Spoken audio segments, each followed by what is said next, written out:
Breaking news! Kamala Harris is running for president in 2024. But wait, there's a plot twist. Her eligibility is under fire. After President Biden stepped down and endorsed her, Harris eagerly stepped up. And the Oscar goes to... But now the real drama begins. Is she even eligible to run? Born to immigrant parents who were not U.S. citizens at the time of her birth, debates are raging over whether she meets the constitutional requirements.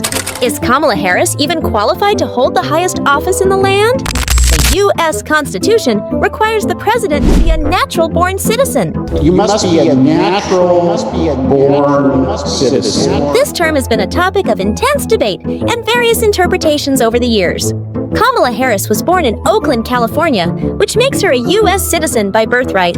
However, the controversy lies in the status of her parents at the time of her birth. Both her mother and father were immigrants and not U.S. citizens when she was born.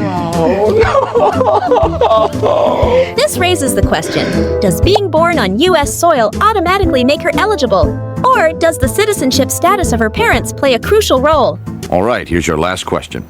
What was the cause of the Civil War? Actually, there were numerous causes. Aside from the obvious schism between abolitionists and anti-abolitionists, economic factors, both domestic and international, played a significant... Yeah. Just say slavery. Slavery it is, sir. Yes, I am a citizen! Kamala's mother, Shyamala Gopalan, was an Indian immigrant and cancer researcher, while her father, Donald Harris, was a Jamaican immigrant and economics professor. Neither were U.S. citizens when Kamala was born in 1964.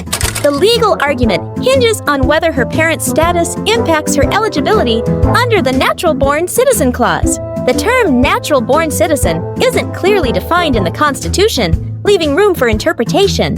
Historically, the Founding Fathers included this requirement to prevent foreign influence in the presidency. They wanted to ensure the president would have undivided loyalty to the United States. Kamala Harris's situation, with parents who were not U.S. citizens at the time of her birth, brings this issue to the forefront. Legal scholars are divided. You don't want to be like this. This is disgusting. This is awful in every way. If I could kill it, I would. But I legally can't. But I've considered it. Some argue that being born on U.S. soil is sufficient to meet the natural-born citizen requirement.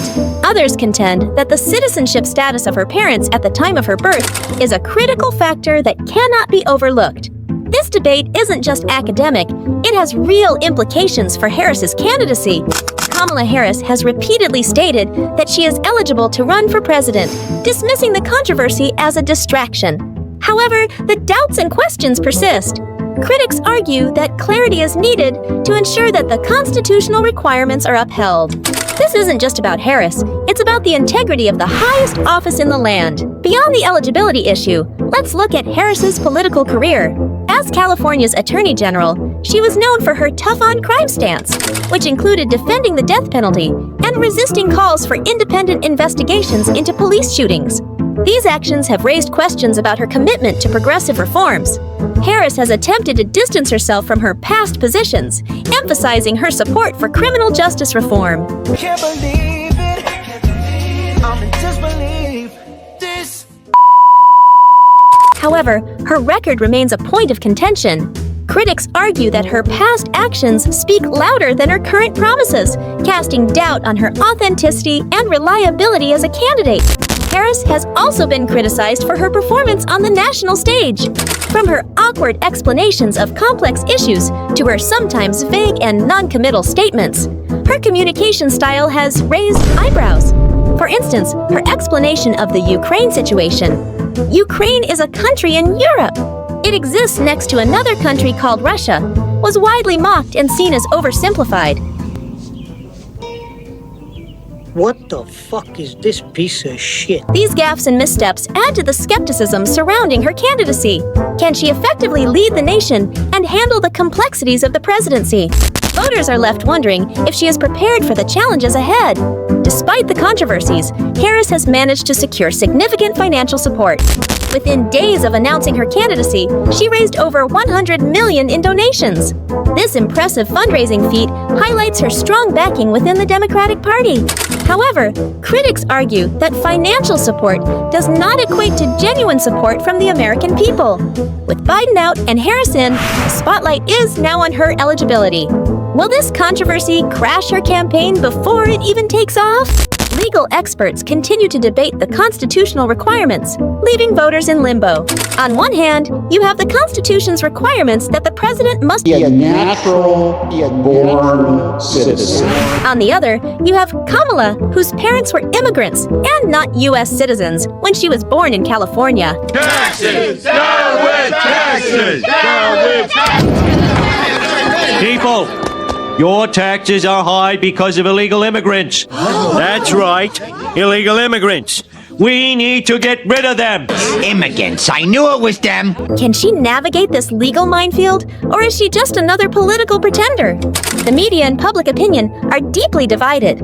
Supporters argue that the controversy is a baseless distraction, while critics insist that it raises serious constitutional questions. The stakes are high, and the outcome of this debate could significantly impact Harris's chances in the 2024 election. If the eligibility issue derails Harris's campaign, it could lead to a major shakeup within the Democratic Party. Other potential candidates may step forward, leading to a contentious primary season. Conversely, if Harris navigates this controversy successfully, it could solidify her position as a strong contender against Republican rivals. So what do you think, folks? Is Kamala Harris eligible to be president? Or are we looking at another political mess? Are you ready to risk it all on a candidate with such questionable eligibility? Comment below and let us know if you're ready to take that gamble. She was always of Indian heritage, and she was only promoting Indian heritage. I didn't know she was black until a number of years ago when she happened to turn black, and now she wants to be known as black. So I don't know, is she Indian or is she black?